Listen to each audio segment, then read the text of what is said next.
ఇయాల రేపు సుత సెలవులు వచ్చుట్లా తిరుపతి వెంకన్న దర్శనానికి బగ్గబోతురు భక్తులు. తక్కువ 25 గంటలు పడుతుందట స్వామివారి దర్శనానికి. స్లాట్ బుక్ చేసుకున్న వాళ్ళకు 6 గంటలు, స్పెషల్ దర్శనానికి పోయిన వాళ్ళకు 4 గంటలు పడుతుందట. ఏ గంటలక మనం లైన్లో ఎవరు నిలబడతారు? జప్పుడు దర్శనం అయితే మంచిగుండు అని చాలా మంది అనుకుంటారు. కానీ అది కుదిరే పని కాదాయే. గందుకే ఓ తానా గీ ఉపాయం చేసిండ్రు. కండ్లకు 3D మిషన్లు పెట్టుకొని సినిమా చూస్తున్నారేమో అనుకునేరు. వీళ్ళంతా కాశీ విశ్వనాథుని దర్శనం చేసుకుంటుర్రు. గుడిలకు పోకుండా లైన్ల నిలబడకుండా స్వామివారి దర్శన భాగ్యం కల్పించే ఇకమతి చేసిండ్రు గుడోళ్ళు.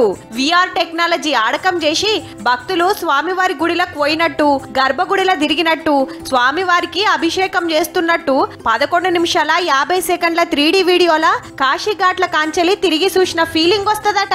एक्सपीरियंस बहुत अच्छा था. It was so good, it was so realistic. ऐसा लग रहा था कि मैं बिल्कुल मंदिर के अंदर बैठी हुई हूँ और आरती वगैरह. స్వామివారిని దగ్గరికెళ్ళి చూసినట్టే ఉంది.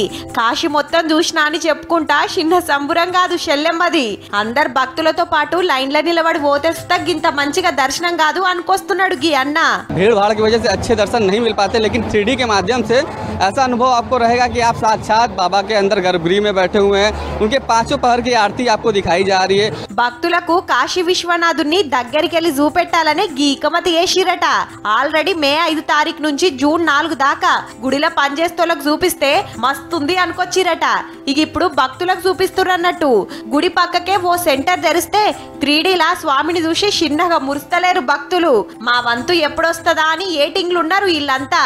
దేశంలో 2-3 గుళ్ళలోనే ఉన్నది గీ టెక్నాలజీ. అబ్బా మన తాన లేకపాయ అని రంది వడకుర్రి. రేపు తిరుపతి వెంకన్న, యమలాడ రాజన్న, యాదగిరి నరసన్న దర్శనం సుత 3Dలో వేసుకునే భాగ్యం వస్తుండొచ్చు. తీయుర్రి.